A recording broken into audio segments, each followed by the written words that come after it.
जय श्री श्याम दोस्तों, कैसे हैं आप सब। दोस्तों आज हम दूसरा अध्याय की बैसाख महात्म के कथा को सुनेंगे, जो पावन महीना चल रहा है हमारा बैसाख का। तो चलिए शुरू करते हैं दूसरा अध्याय। जय बोलो विष्णु भगवान की जय।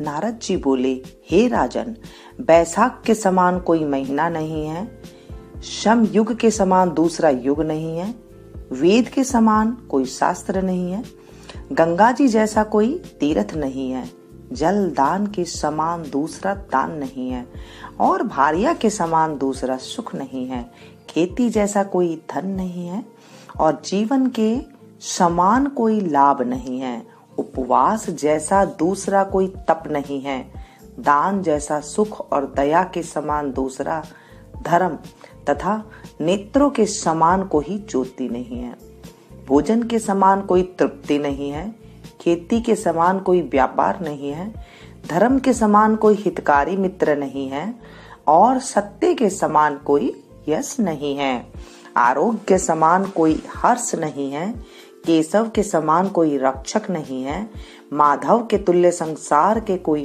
पवित्र नहीं है।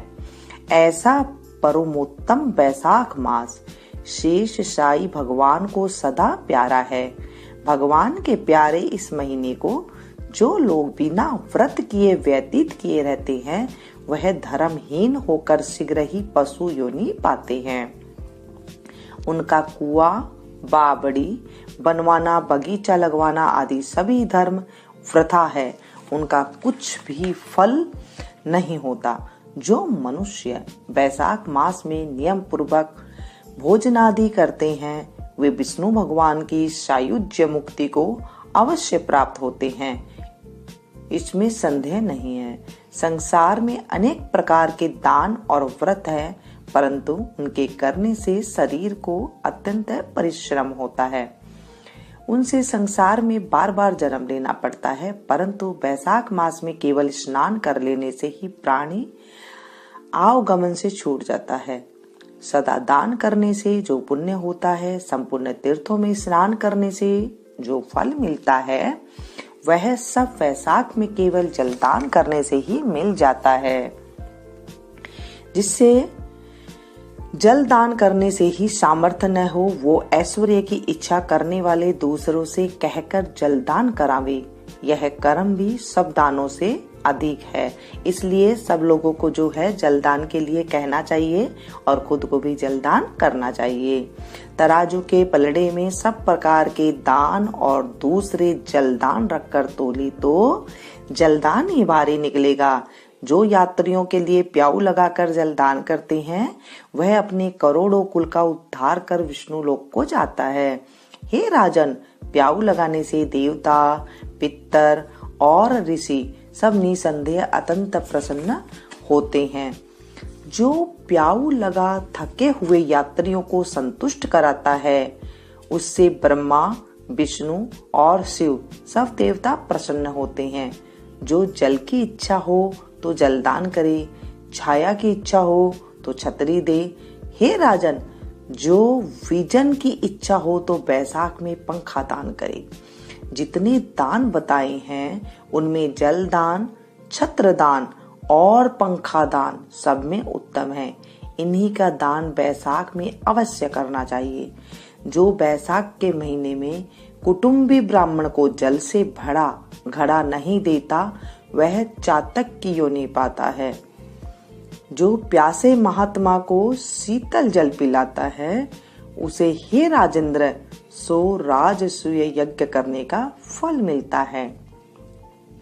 जो धूप, परिश्रम और पसीना से व्याकुल ब्राह्मण को पंखा से हवा करता है, वह सब पापों से रहित तो गरुड़ के समान हो जाता है। जो मनुष्य बैसाख में ब्राह्मण को पंखा नहीं देता, वह अनेक प्रकार के वात रोगों से पीड़ित हो नरक भोगता है।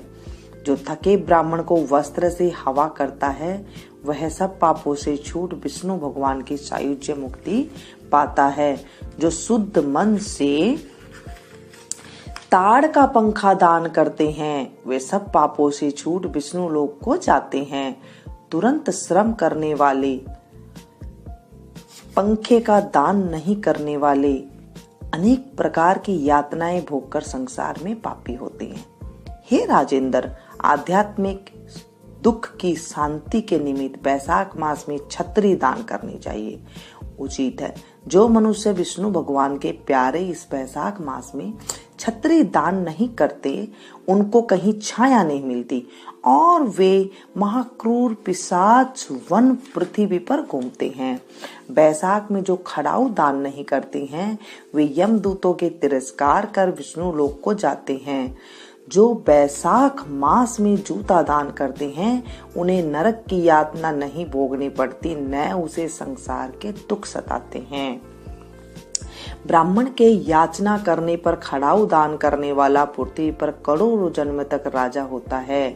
जो मार्ग में श्रम को दूर करने के लिए स्थान बनवाता है, उनका फल वर्णन करने में ब्रह्मा भी असमर्थ है। दोपहर को जो कोई अतिथि या ब्राह्मण मिले, उसको भोजन कराने का फल ब्रह्मा जी भी वर्णन नहीं कर सकते। हे राजन, अन्नदान मनुष्य को तत्काल तृप्ति करने वाला है। संसार में अन्नदान के समान कोई दान नहीं है। जो मनुष्य मार्ग से थके हुए ब्राह्मण को आसरा देता है, उसके पुण्य करने की ब्रह्मा में सामर्थ्य नहीं है। भूखे मनुष्य को स्त्री, पुत्र, घर, वस्त्र, अलंकार, आभूषण कुछ भी अच्छे नहीं लगते। पेट भरने पर ही सब अच्छे लगते हैं। इसीलिए अन्नदान के समान न कुछ हुआ है, न आगे होगा। जो वैशाख में थके हुए ब्राह्मण को अन्नदान नहीं देता है, वह पिशाच बनकर पृथ्वी पर अपना ही मांस खाता है। इसीलिए ब्राह्मण को यथाशक्ति अन्न देना उचित है। हे राजन, अन्नदाता माता पिता को भी भुला देता है। वह दानी ही को अपना सर्वस्व समझने लगता है। इससे त्रिलोकी में सब अन्न को ही प्रशंसा करते हैं। माता पिता तो केवल जन्म देते हैं, परंतु पंडित लोग संसार में अन्न के दाने को ही पिता कहते हैं। हे राजन, अन्नदाता में सब धर्म निवास करते हैं। जब बोलो विष्णु भगवान की जय, वैशाख मास की जय, वैशाख महात्म की